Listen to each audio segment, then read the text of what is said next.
The senator from Washington. Mr. President, I come to the floor this evening to talk about amendment number 1141, which would raise a point of order against any provision that would strike state and local tax deductions.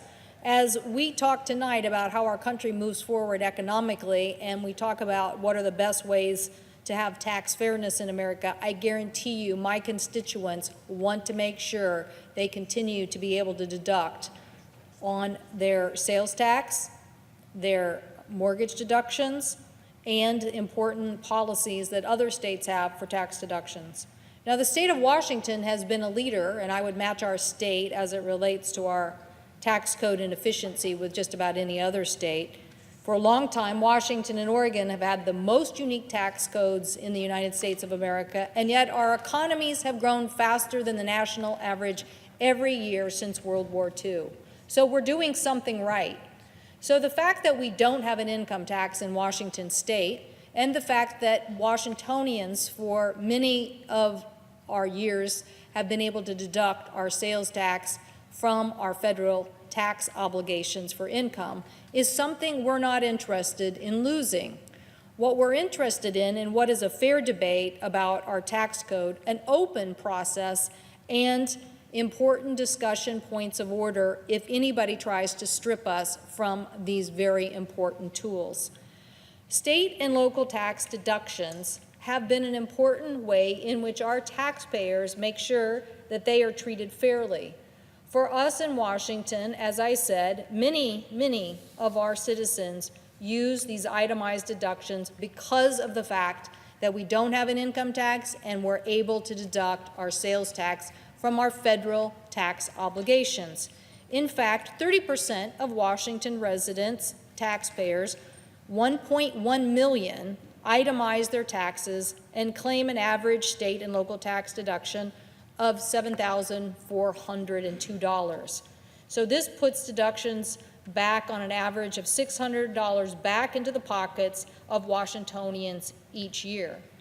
So any attempt by legislation to try to erode that, particularly at a time when we also get a deduction on our property taxes as well, is something critically important to our state. If legislation continues to move forward that repeals these deductions, I know our colleagues think they're doing good work by trying to simplify the tax code. In fact, they're saying we're going to increase the standard deduction as a way to simplify the tax code. But for my Washington residents, and my guess is for many other states that are in the same boat that don't have an income tax, you literally are starting to penalize them and the efficiency of their tax code that is so important. For example, 40% of tax filers who make between $50,000 and $75,000 claim this deduction, and 53% of taxpayers who make over between $75,000 and $100,000 claim this deduction. So when my colleagues talk about doubling the deduction from $6,000 to $12,000, or from $12,000 for a family to $24,000, I'm sure they would like us to believe that somehow is going to make the residents of Washington state and our taxpayers whole. That's not the case. On average, Washingtonians in those brackets could actually end up paying more. Why? Well, first of all, we should realize that there are over 250,000 Washingtonians, that's the estimate, who make more in a joint filing than $150,000. So right there, these Washingtonians would be in a situation where they would be, under this tax proposal, paying more than they're currently paying because they are not allowed to itemize and they're not allowed to deduct. I don't want to raise taxes on Washingtonians. I don't want to see, in tight economic times, them continue to see these deductions eliminated and have their tax bills go up. Washingtonians work very hard at trying to make and keep the efficiency. I know that there are other states like Texas, like Alaska, like Florida, who also don't have an income tax. I know that those states probably are struggling with the same policies and want to make sure they're making the same kind of efficiencies. What we don't want is a proposal that is currently the Republican proposal to raise taxes on working families in Washington state. We want to make sure that these families continue to see the deductions that they have had in the past. So how would this work exactly in Washington?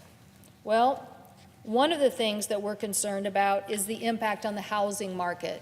Without the deduction for property, we do not want to see an increase in the amount of price in housing and less people being able to afford home ownership because they're no longer able to make this deduction. That would be something of great concern to Washington residents. Also, we want to make sure that we continue to have these deductions for both single and families of 4 who would be impacted by this. For example, a single family who is making the deduction, say for example, between 50 and 100,000, their average total deduction is about $22,000. So this taxpayer would not benefit by increasing the deduction of a standard deduction to $12,000. The difference is they get $22,000 now in their itemized deductions. Under this proposal, they would only be able to have $12,000 of that deducted. So take a family that's making over $100,000.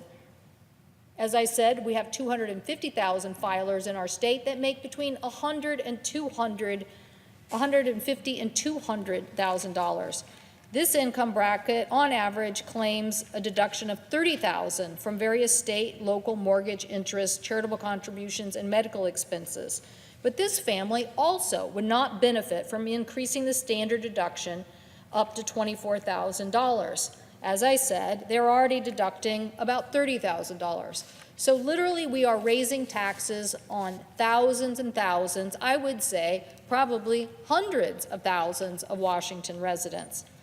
That is why I'm offering this amendment. I want us to have a point of order and true discussion about any policy that would raise taxes like this on my residents in Washington state. We have to have a tax discussion that is about a fair and open process, a continued dialogue about how to make sure that working families get a fair deal in a tax policy. But one policy that is jammed in to a budget proposal that then comes back to us for a 51 vote that literally eliminates our ability to itemize and deducts and gets rid of our sales tax deduction that we have fought so hard for, that we're so proud of as it relates to the individuality of how our state operates. We should not, with just 51 votes, cast a vote increasing the taxes on thousands and thousands of Washingtonians, and I would say on many other states in our nation. I hope our colleagues will take a close look at this. I hope they will help us in trying to make a point. Let's not rush through a policy that we don't know what the impacts are. Let's get specific about what the impacts are and recognize that some of our states are the most ingenious as it relates to delivering great service at lower costs. I know some of my colleagues would like to say, oh, there are these big states in the East, and here's how they operate, and here's what they do in collecting various forms of revenue. Well, this Western state operates in a great deal of efficiency, and our residents have come to expect these sales tax deductions and these mortgage deductions, and they want to keep them.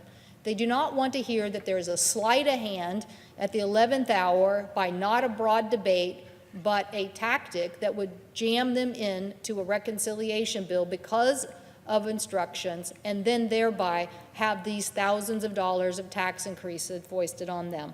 So I hope my colleagues will join me in this very important point of order that we will be offering in this amendment and say that let's have this discussion in the broad daylight and not penalize innovative states that have a different tax code but have grown faster than the national average and continue to do so, and make sure that we have tax fairness for all residents of our country. I thank the President and I yield the floor.